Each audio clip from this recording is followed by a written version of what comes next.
21 साल, 21 रेसलमेनिया और एक ऐसा आदमी जिसे कोई हरा नहीं पाया।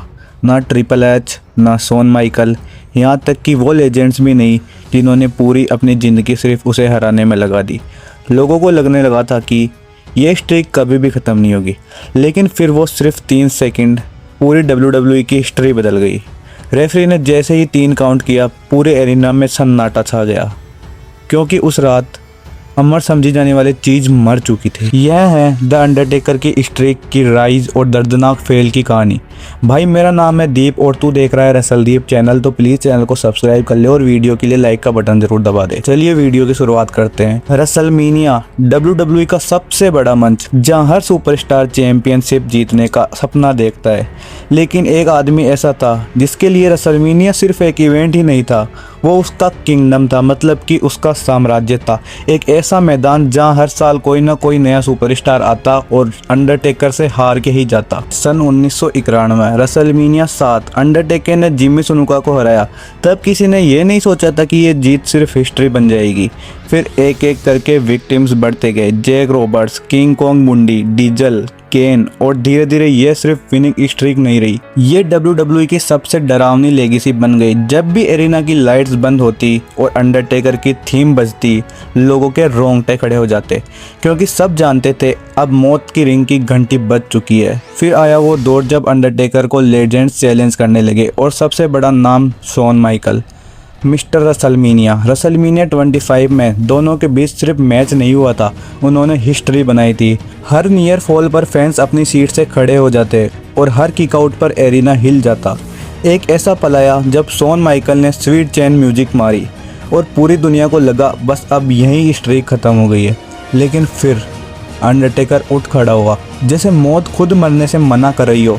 उस रात अंडरटेकर जीत गया, लेकिन शॉन माइकल हार मानने वालों में से नहीं था। 1 साल बाद वो फिर वापस आया, इस बार अपना पूरा कैरियर दांव पर लगाकर।